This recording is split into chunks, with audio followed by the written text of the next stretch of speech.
All right, friends, Dr. Nixon here. Hope you guys are doing well. I'm excited to jump into this today. We're talking all about digestive system health.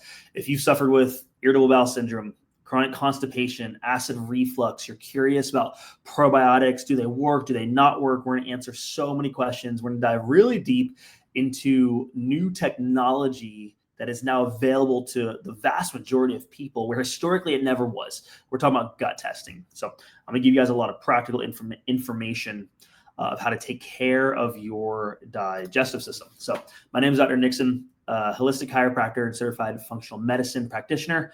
I've helped thousands of patients in my career just get down to the root cause. It's what I care about the most. I want to get down to the root cause of health issues and concerns. If you can fix the cause, you don't have to just treat or manage or mask symptoms. We want to get down to the root cause. And so I do this in the brick and mortar holistic chiropractic office with many things in functional medicine. I do hormones, I do gut health, complete gut overhauls.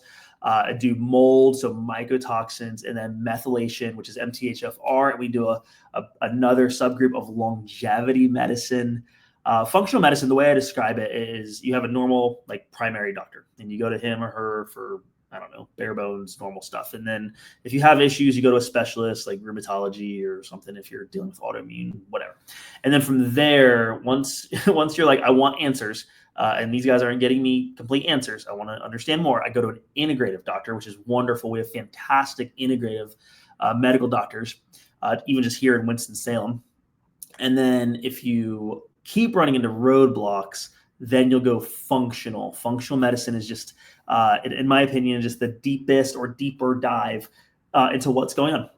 So a practical example is instead of using blood testing, we use other things. We use a lot of whether it's stool or urine or saliva. And I'm a big proponent of better data. If I can get better data, I can make better decisions with that data. And that's what we're talking a lot about with gut health. It's stool testing. We have a ton of questions, y'all, on the internet, on Instagram, here in the office. So many great questions, and I want to answer as many as I can. So let's jump into this, and really want to dive in deep on this. So let's get started here. Gut reset program. I put this together. Okay, let me talk about this real quick because this can be quite frustrating for patients. When you're dealing with, if you're dealing with something like irritable bowel syndrome or chronic constipation or acid reflux, oftentimes, again, you're going to go to the normal doctor, then you can go to a specialist, you end up at a GI doctor. And we do cameras, endoscopy, colonoscopy, and that's fine. You can rule bad things out. But a lot of times you don't get great answers. We want answers. We want causes. And one of the things that I hear a lot with my patients, functional medicine patients, is they'll come back from their GI doctor or whatever, or they've been, and this is, hey, like everything looks normal. Everything's fine. It's like, okay, cool. I'm happy about that. I'm glad I don't have any like tumors or whatever, but I still have symptoms. And I don't really understand what's going on. Help me understand what is going on. So I would say the testing of colonoscopy and endoscopy is just, it's too broad, right? And then blood testing has a horrible percentage of accuracy with finding gut issues. So for example, you can run a parasite test via blood. It is highly inaccurate. And which is not helpful if you're looking for accuracy. So then a lot of times people end up turning to things like antibiotics, which can cause antibiotic resistance, genetic antibiotic resistance, which can create superbugs, or run reflux medications. And again, I'm not anti-medicine. If I had acid reflux and I couldn't sleep, it's like, man, I need something. So sure, Prilosec, Nexium, some of the PPPs, like, sure, I can get some symptom relief, but I'm actually fixing the cause. The answer is no. So where we go in functional medicine is stool testing. We use, there's several ones out there. Genova has one. There's like a 3-day one. There's different parasite ones. Vibrant America is my favorite. Why? Because it's the highest accuracy, 99% specific and 98% sensitive. What does that mean? 100% is the best. And so it's right there. Anything over 70% can hit the market. And we would say, hey, this is accurate enough to be sold to the public.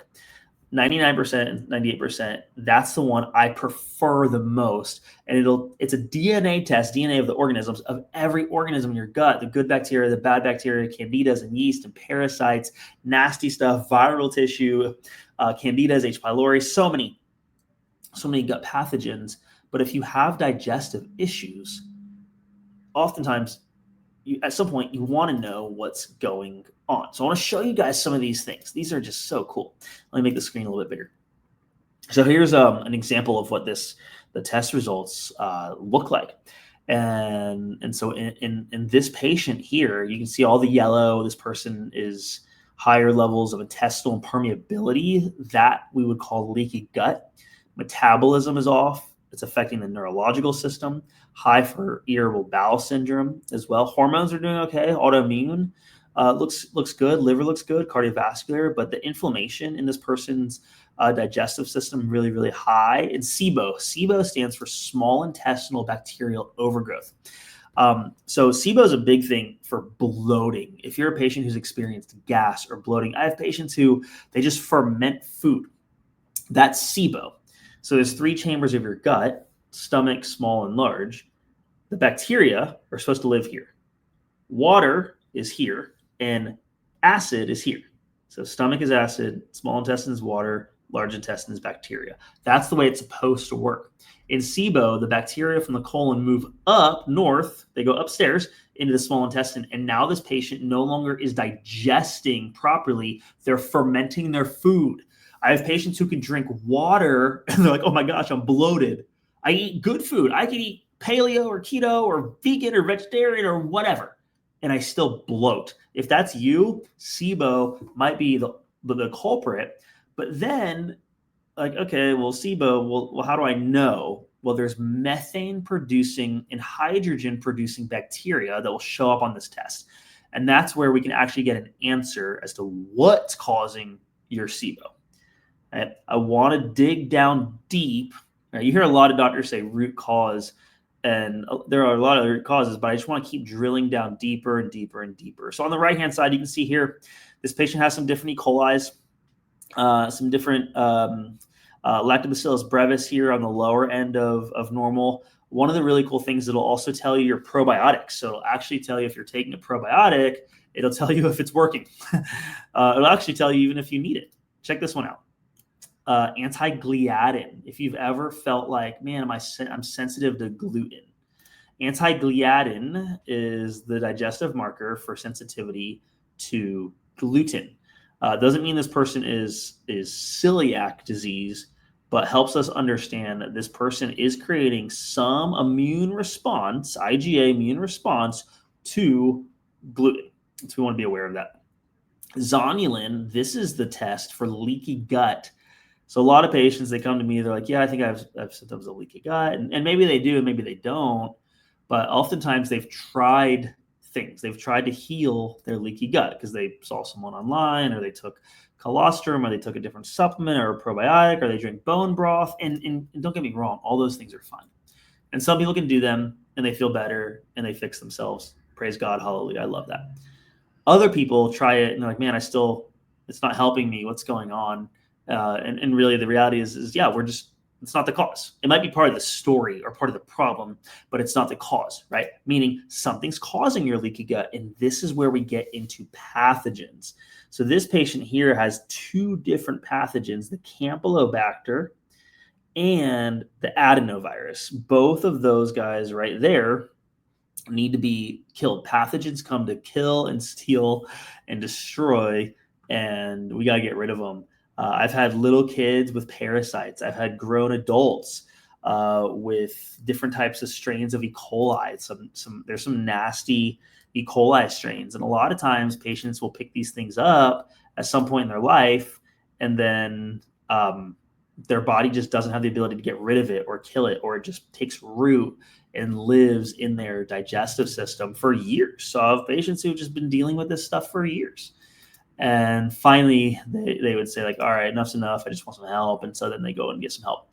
Oftentimes find us through a friend, coworker, or someone from church or however.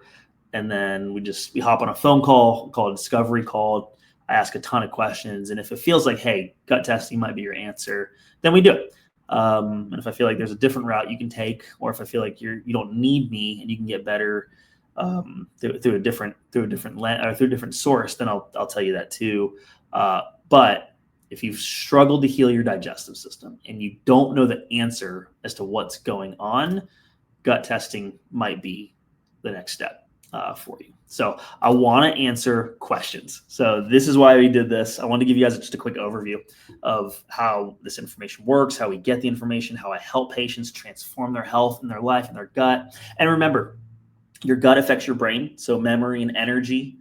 Your gut is connected to your hormones, women and men, but it's called your estrobolome. Your digestive system is responsible for detoxifying bad or excess estrogen. Your gut is what makes B vitamins, B as in boy. That's energy. Okay, so the gut is so many things. And so we had so many good questions, a lot of probiotic questions. This is the first one. Thanks for putting this up here or asking this question. Are probiotics useful? And the answer is yeah, if you need them. Well, what does that even mean? Let me go back here to this slide. All right. So the gut report, depending on people's digestive systems, can be 20 to 30 pages long. I've seen a few even longer. Okay. This one here tells us, so on the right-hand side here, this says Akkermansia.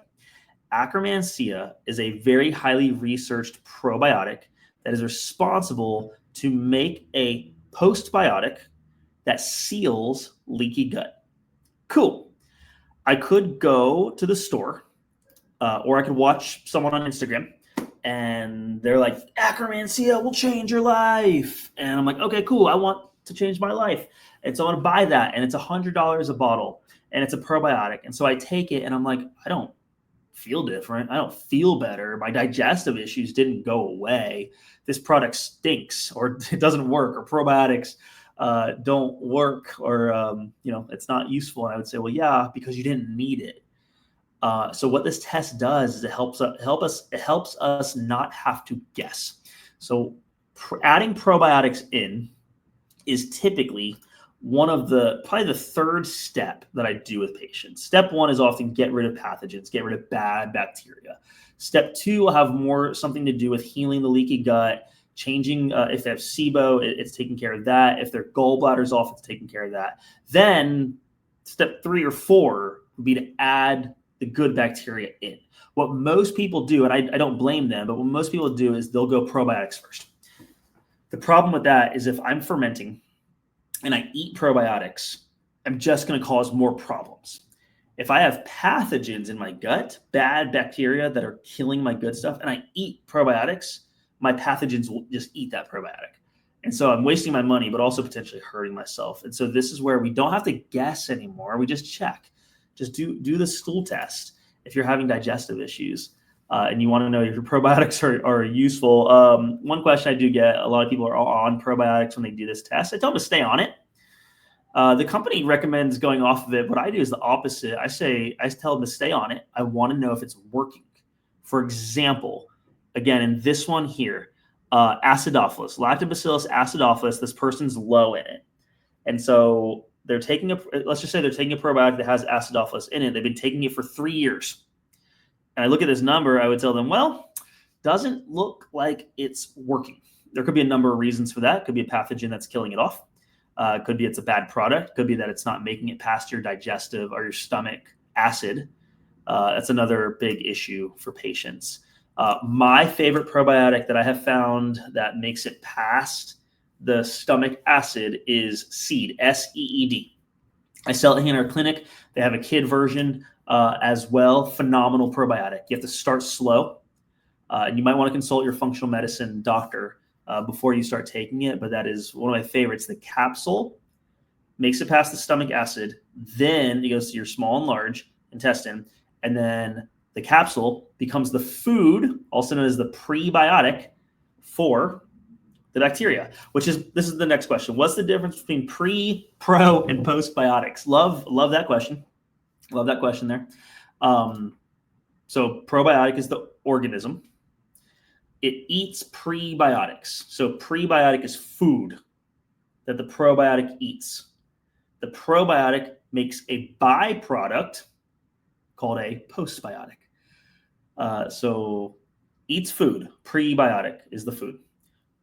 Probiotic is the organism. Postbiotic is what it makes. Easy example, there's a bacteria named Butyricum.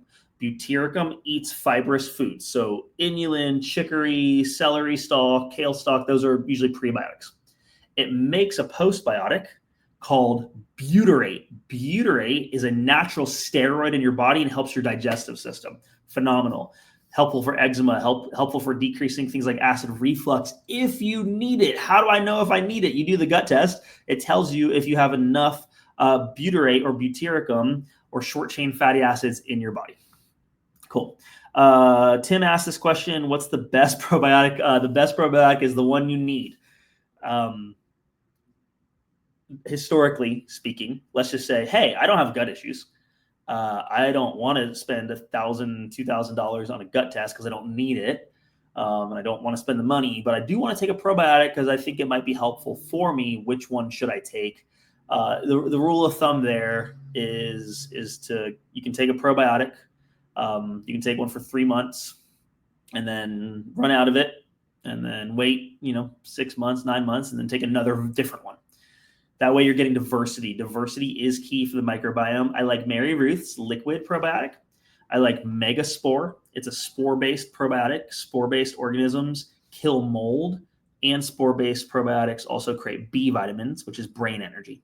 I also like Seed, which I just told you about a second ago. Next question. Thoughts on influencer marketing products? Okay. This person, let me actually bring up this. They gave a couple examples: Poppy, Bloom, Arma, etc. for gut health. I love this question.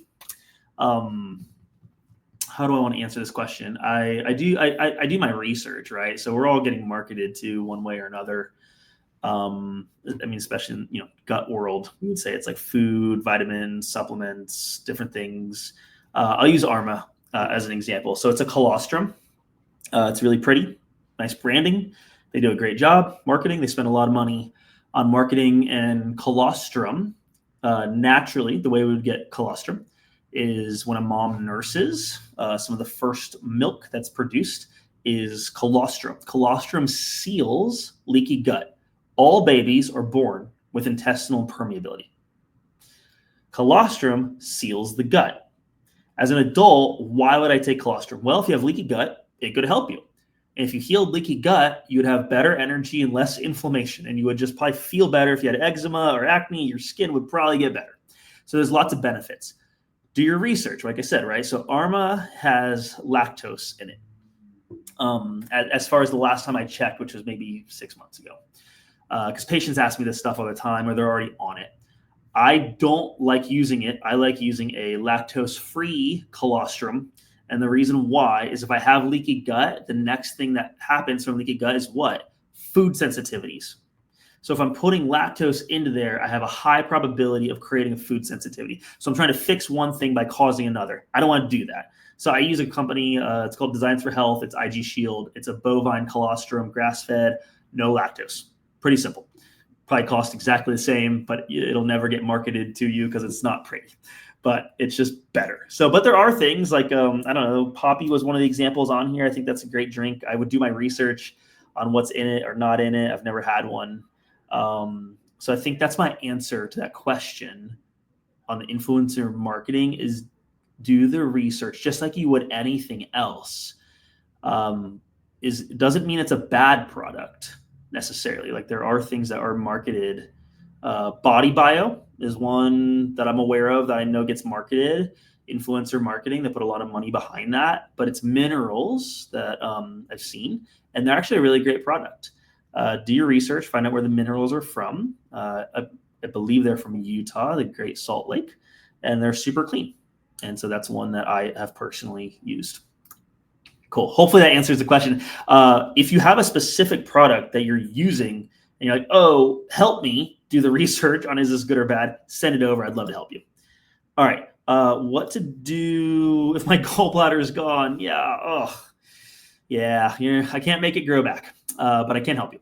So the gallbladder used to make bile, B-I-L-E, bile. Bile breaks down fat. You still make a little bit, most likely, of a gallbladder bed, and where it connects into the digestive system, liver, pancreas, that whole thing. You'll still make a little bit, but for the most part, you don't make bile. So if you don't make it, you take it. And you take what's called ox bile, O-X, O-X, like an animal, ox bile. And you take it before you eat fat, good fat or bad fat. You take it and it helps break down the fat so that your body can use it. What does your body use fat for? Decreasing inflammation, helping your brain. Your brain is made of the majority of fat, and your hormones. Your hormones are made of fat. So it's really important that you break that fat down. There's a couple different products out there, but digestive enzymes with ox bile is what you're going to look for if you do not have a gallbladder. And I highly recommend that. That's low-hanging fruit, guys. It's easy to do, and will change your health if you do not have a gallbladder. Help me with reflux. Yeah, you got it. Oh, man. Acid reflux can come from so many things. So I'm assuming, the person goes through the process, like, is it a hiatal hernia that's causing it? Because if it is, you got to put that back. And there's adjustments for that. There's also surgery. For that, I would say the most common reason that I see reflux is from SIBO, S-I-B-O.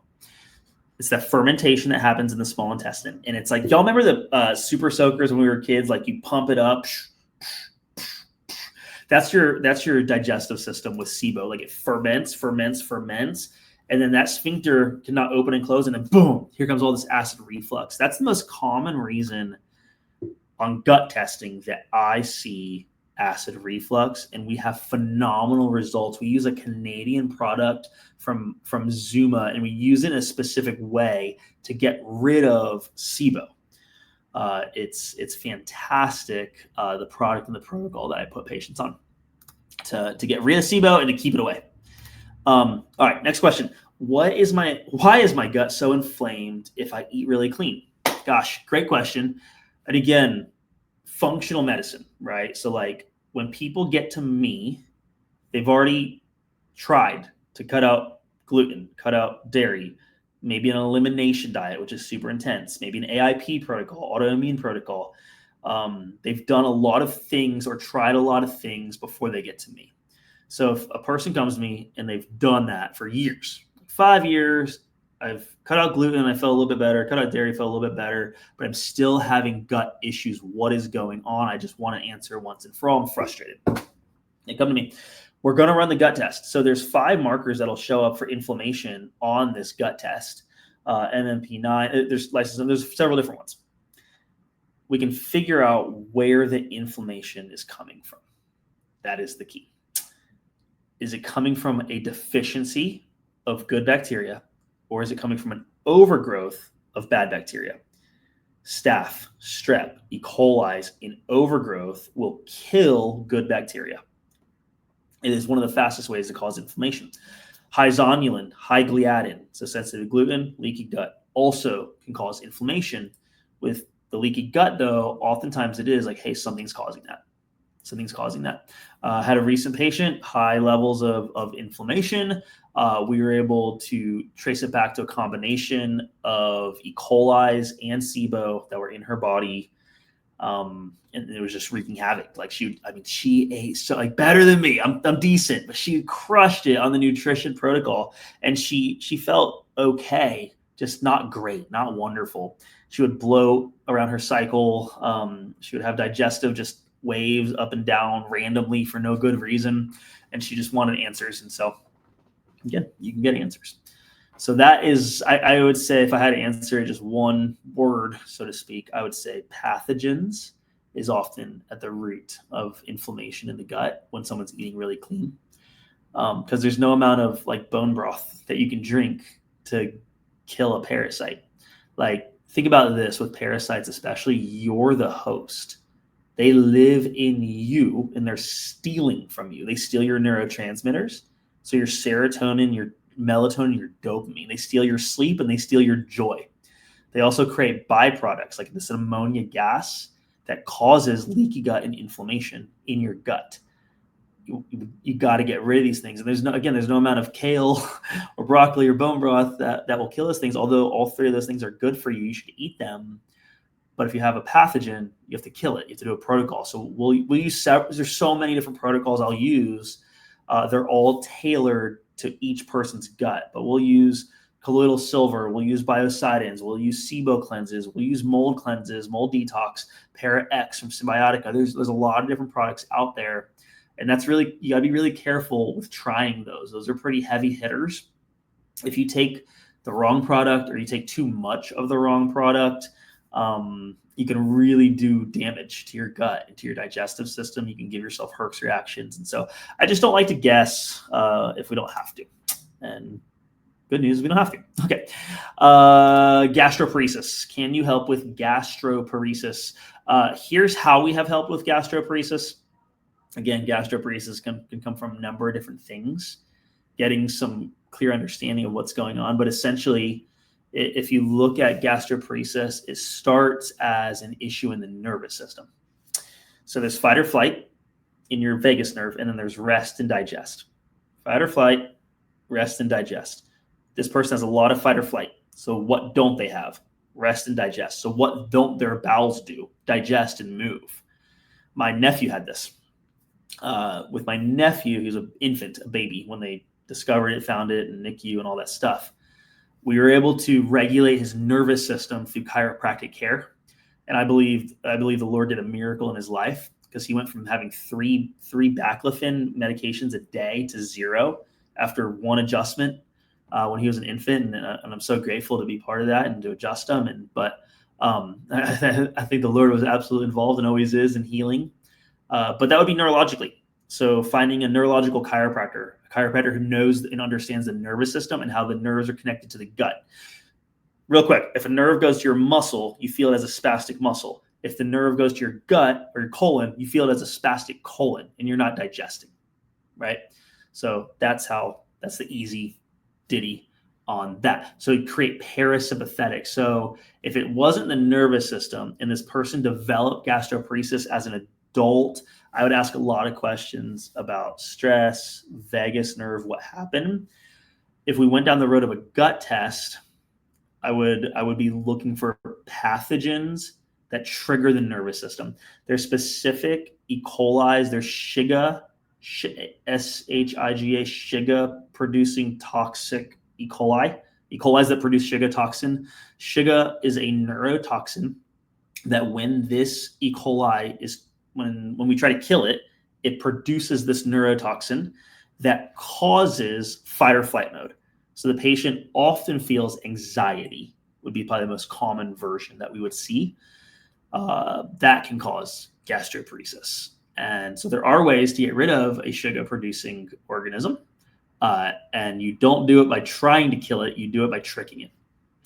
That's a whole nother story, and that's really fun functional medicine stuff. I hope you don't have a Shiga-producing toxin, E. coli, but if you do, I can help you. Okay. All right. Next question. I'm a meat and potatoes kind of person. Where do I start with balancing nutrition with limited time? I love it. Me too. Start with smoothies. Start with smoothies. Start with getting, you put spinach on the bottom. So there's your vegetables. Lots of it. Lots of spinach. You will not taste raw spinach. You won't. Berries, banana, almond butter, peanut butter, protein that you like. Grass-fed whey protein. Add a greens powder in there. Blend that bad boy up. This is mine right here. And drink that thing down. And that is probably the first step to get nutrients into your body. Because if you're a meat and potatoes kind of person, you're probably missing out on some greens. All right. I got a little bit of time. I'm going to do a couple more. And then I got to roll. I have to take iron. I get constipated. How do I help with this? Really simple. Vitamin C. Whichever direction that's supposed to be. Vitamin C, as in cat, will help iron convert to ferritin. Iron to ferritin. Ferritin is your absorbable form of iron that won't cause constipation. Take vitamin C, high dose, 1,000, 2,000 milligrams, maybe even a little bit more. That would help. And then the other thing I would do is, instead of taking a prescription iron, I would take a over-the-counter supplement, whole food supplement iron. And then as you make those changes, then your next step is to figure out why. Why am I low in iron? Here's one of the reasons we find in the gut test. There are organisms, bacteria specifically, that are bad for your body. Your body will try to kill it. They're aerobic bacteria. Your body will try to kill it by decreasing iron, which decreases oxygen to that bacteria.